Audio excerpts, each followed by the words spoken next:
Hey friends! So I recently finished my 2-month trip in the Balkans, and it's my first time being in the Balkans. I really enjoyed my travel, and I strongly recommend you to go to the Balkans because it's so beautiful and there's so much history going on. And so I really want to share some of my advices about traveling in the Balkans. And there are some things that I wish I knew before going to the Balkans. So the first thing I would like to say is if you're considering to do like a round Europe travel, don't use your Interrail Pass in the Balkans, because I met a lot of solo travelers. They bought like an Interrail Pass for like 200 euros for like 10 trips. But then when they came to the Balkans, they realized that the trains are way cheaper than the Western Europe price. So basically, if you just purchase a train ticket at the station, that would be way cheaper than just use the Interrail Pass. The second advice I'd say will be never take any taxi in the Balkans, because the taxi scams there were crazy. Like, I've met so many people who got scammed in the taxi, or I don't know, most taxi drivers, especially in Serbia, the taxi drivers are sort of like gangs.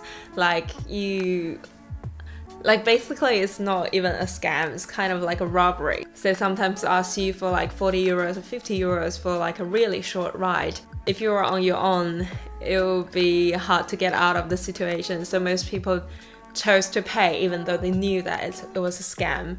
So my advice would be only take taxis if it's pre-arranged by the hostel, or in my case, just I never used taxi. So basically most bus stations and train stations are like 20 minutes walk from hostels or from the city center. So I would choose to just walk with my backpack. And also in Western Europe, the trains are normally more expensive than buses, but in Balkans it's not the case. So in the Balkans, normally trains are way cheaper, but be aware there may be some really long delay. But I didn't encounter anything, like all my journeys went very smooth. But I had some friends who took like a 2-hour train ride but ended up staying in the train for 5 hours because there were some problems on the train. But if you take a bus, there won't be any delay problems. And then a link to another thing, like in Romania, the trains are like quite crazy. If I have a chance to decide between like a cheaper train or like an IR train, the Interrail one that starts with IR, then definitely go for the Interrail one. I was in Transylvania, and from one city to another, I took like just a normal train, which is like half price as the Interrail train.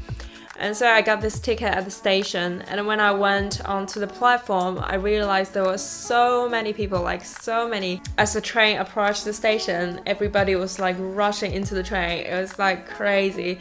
And firstly, it was hard to get a seat. It's impossible to get a seat.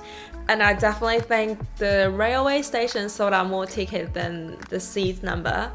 Or maybe there are some people just like free riding the train without paying a ticket. There are definitely some people just like sitting in the middle of a carriage, chilling there. And it's like really chaotic on the train.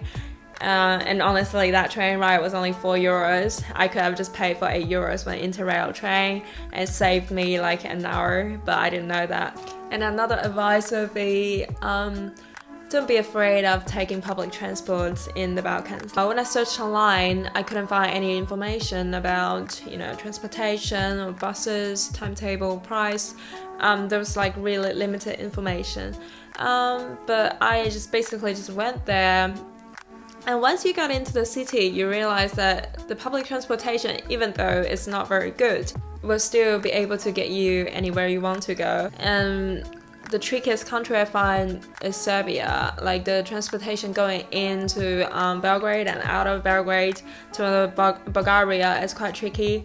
So what I did is from Sarajevo, in Bosnia to Belgrade, I basically booked like a private driver and shared a car with 2 other people. So just expect like 20 euros from city to city, maybe like 4 or 5 hours ride.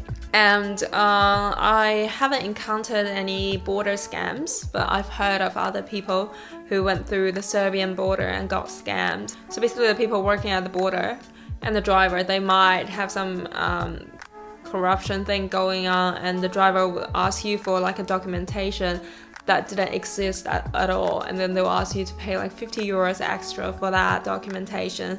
And so some of my friends, to get rid of the situation, they actually paid. I was lucky I didn't get into such a situation, but I don't know, just be aware that there might be scams at the border. And also another advice would be when I was in the Black Sea coast in Bulgaria, I felt quite stuck there because the transportation, like if you take train from Varna or Burgas, it's pretty hard to get to another country. Like just in my case, I found it pretty difficult. But then I realized there's another option, it's Flixbus. I took Flixbus from Burgas all the way to Bucharest, but then the Flixbus keeps going on to Transylvania, like Brasov, and the Flixbus is like only 10 euros or even cheaper, so it's a great option. There are not many people taking that bus, so you can like basically have a good sleep on the bus. Yeah, I think that's all the advices that I can think of about traveling in the Balkans. And I want to say that definitely go to Balkans, it's so beautiful and you can learn so much history, and I'll definitely make another video about things that I've learned and the people I've encountered. As a female solo traveler, I find Balkan really safe, even though I mentioned so many scams, but those countries are really safe to travel around. And the backpacking atmosphere is amazing, that you meet other sort of backpackers and you instantly become friends and explore the city together. And if you have other advices on the safety, transportation in traveling in Balkans, just comment below and let other people know. I hope you have a safe journey, and that's all my advices. Okay, see you in another video.